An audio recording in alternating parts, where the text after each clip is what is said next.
नमस्कार दोस्तों, स्वागत है आप सबका मेरे YouTube चैनल पर।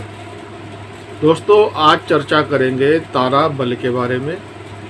तारा बल क्या होता है, तारा बल को कैसे निकालते हैं, तारा क्या होता है और इसका मुहूर्त के संबंध में जब मुहूर्त का चयन करते हैं, मुहूर्त को निकालते हैं, तो ये तारा बल देखना क्यों ज़रूरी होता है, इसका क्या महत्व होता है। लेकिन दोस्तों, इस जानकारी से पहले मेरा आप सबसे निवेदन है कि आपको मेरी वीडियो अच्छी लगे तो मेरी वीडियो को लाइक करें, शेयर करें और मेरे YouTube चैनल को ज़रूर सब्सक्राइब करें और नोटिफिकेशन बेल को भी ज़रूर दबाएं, जिससे आपको मेरी आने वाली वीडियोस की जानकारी मिलती रहे। तो दोस्तों, शुरू करते हैं आज का विषय। तारा बल क्या होता है और मुहूर्त के संबंध में, मुहूर्त का चयन करते समय, मुहूर्त का चुनाव करते समय तारा बल का क्या महत्व होता है। दोस्तों, तारा संख्या में 9 होते हैं, मतलब 9 तारा होते हैं और सबसे पहली जो तारा होती है ये बिल्कुल क्रम से होते हैं। तो पहली तारा होती है जन्म तारा, दूसरी संपत, तीसरी विपत, चौथी क्षेम, पांचवी प्रत्यरी, छठी साधक, सातवीं वध, आठवीं मैत्र और नौवीं अति मैत्र। दोस्तों, ये एक तरीके से नक्षत्रों के वर्ग हैं कि जन्म तारा में कौन कौन से नक्षत्र आते हैं, संपत तारा में कौन कौन से नक्षत्र आते हैं, विपत तारा में कौन कौन से नक्षत्र आते हैं। ये इस तरीके से 9 वर्ग बन जाते हैं। तो हर एक वर्ग में 3 नक्षत्र आते हैं। तो इसका सीधा सीधा संबंध नक्षत्रों से है।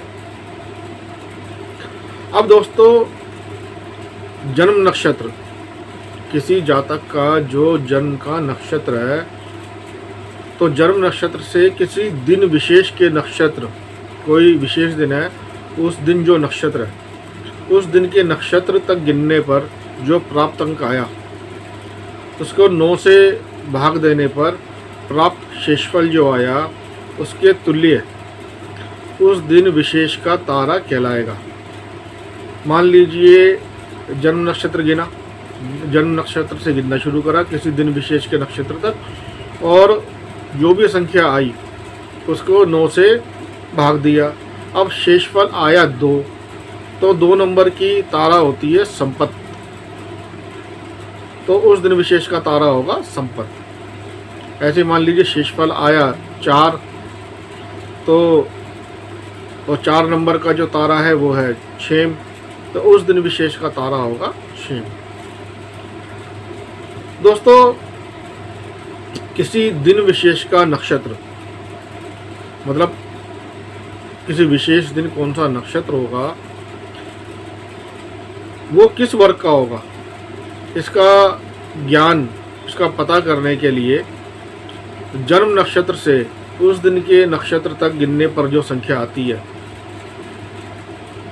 यदि उसे 9 से भाग देंगे तो शेषफल जो बचता है वो तारा की संख्या बताता है।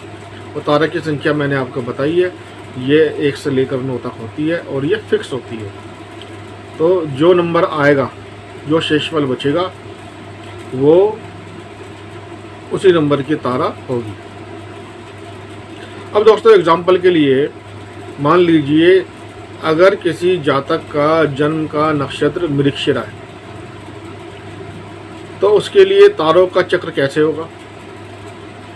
तो एक टेबल दोस्तों आपको दिखाई दे रही है, इसमें आप देखेंगे तो जातक, ये जो टेबल है, इसमें जब आप देखेंगे तो सबसे ऊपर ये तारे लिखे हैं, जन्म, संपत, विपत, क्षेम, प्रत्यरी, साधक, वध, मैत्र और अति मैत्र। और उसके बाद में लिखा है, नीचे लिखा है पहले तो प्रथम चक्र, फिर द्वितीय चक्र और तृतीय चक्र, क्योंकि 3 चक्र बनते हैं इसके। 27 नक्षत्र होते हैं, तो उनको इन 9 तारा में बांटेंगे। तो जन्म के नीचे लिखा मृगशिरा, क्योंकि मृगशिरा नक्षत्र में जातक का जन्म हुआ है। अब आगे की जो गिनती मृगशिरा के बाद से ही शुरू करेंगे। तो अब मृगशिरा के बाद आया आद्रा, तो संपत के नीचे आद्रा लिखा। फिर उसके बाद आता है पुनर्वसु, तो विपत के नीचे पुनर्वसु लिखा। उसके बाद आता है पुष्य, तो उसके क्षेम के नीचे पुष्य लिखा। तो इस तरीके से दोस्तों बिल्कुल सीरियल वाइज इन नक्षत्रों को लिखा गया। ऐसे करके जब ये 27 नक्षत्र हमने लिख दिए तो ये 3 नक्षत्र किसी न किसी विशेष तारा के अंडर आए। तो अब जैसे जन्म तारा के नक्षत्र हैं मृगशिरा, चित्रा, धनिष्ठा, संपत के नक्षत्र हैं आद्रा, स्वाति, शतभिषा। इस तरीके से ये जो 9 तारा है उनके 3-3 नक्षत्र हैं। अब दोस्तों इसका यूज़ कैसे होता है? ये जो भी तारा है जैसे जन्म तारा, संपत तारा, विपत तारा, क्षेम तारा, ये तारा अपने नाम के अनुसार ही परिणाम देता है। जो इनके नाम है उनके अनुसार ही परिणाम मिलते हैं। जैसे विपत मतलब विपत्ति आना, परेशानी आना। प्रत्यरी, अरी का मतलब होता है दुश्मन, तो प्रत्यरी मतलब दुश्मन। और वध तारा, वध का मतलब तो पता ही है आप सबको कि वध का मतलब होता है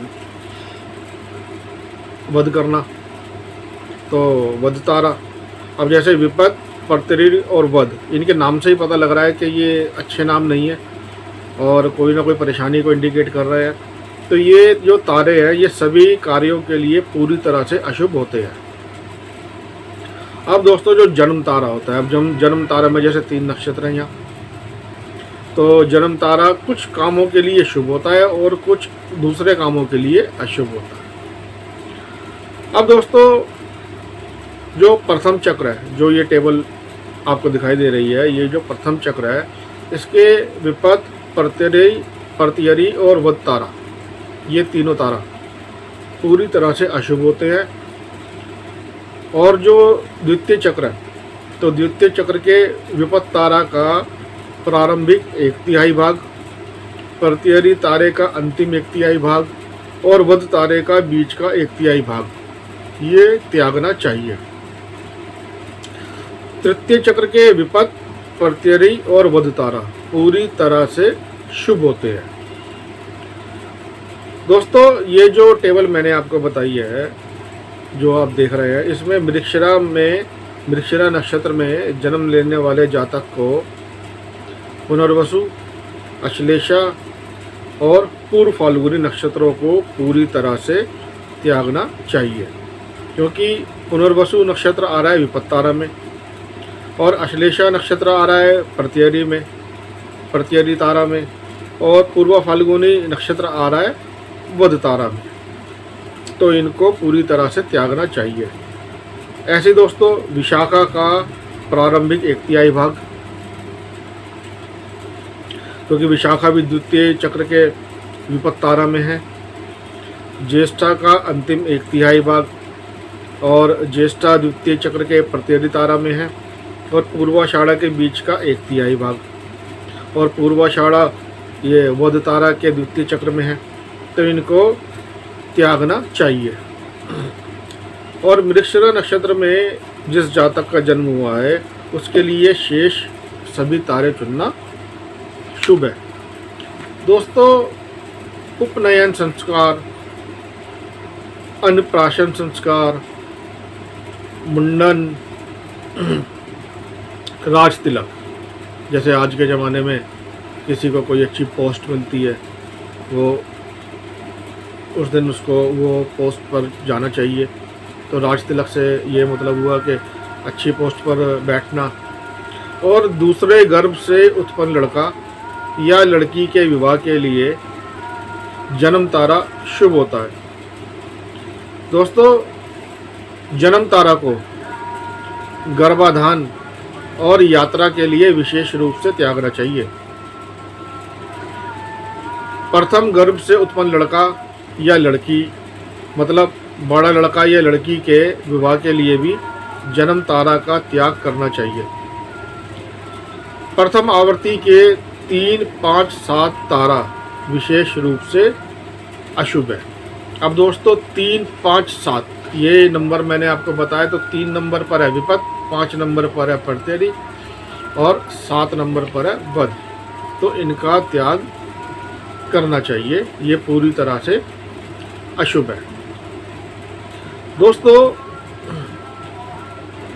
अगर अशुभ तारा में कोई शुभ काम को शुरू करना बहुत ही ज़रूरी है तो इनकी अशुभता को कम करने के लिए कुछ दान किए जा सकते हैं, वो मैं आपको बताता हूँ। जैसे वध तारा में कोई काम करना बहुत ही ज़रूरी है, उसको टाला नहीं जा सकता। तो जब उसमें कोई काम शुरू करना है तो वध तारा की अशुभता को कम करने के लिए सोने का दान करें। विपद तारा में कोई काम शुरू करना है, उसको टाला नहीं जा सकता, तो इसकी अशुभता को कम करने के लिए गुड़ का दान करें। प्रत्यरि तारा के लिए नमक का दान करें और जन्म तारा के लिए सब्जियों का दान करें। दोस्तों, अगर कोई व्यक्ति किसी कार्य को शुरू करने के लिए प्रतीक्षा नहीं कर सकता, वेट नहीं कर सकता और उसको अनुकूल नक्षत्र भी उपलब्ध ना हो, तो वो अपना कार्य दिन के उस भाग में शुरू कर सकता है जो भाग उस अनुकूल तारा को आवंटित किया गया है। तो दोस्तों, उम्मीद करता हूँ मेरी इस वीडियो से आपको तारा बल के बारे में एक अच्छी जानकारी मिली होगी। आपको मेरी वीडियो अच्छी लगे तो मेरी वीडियो को लाइक करें, शेयर करें और मेरे YouTube चैनल को जरूर सब्सक्राइब करें। धन्यवाद।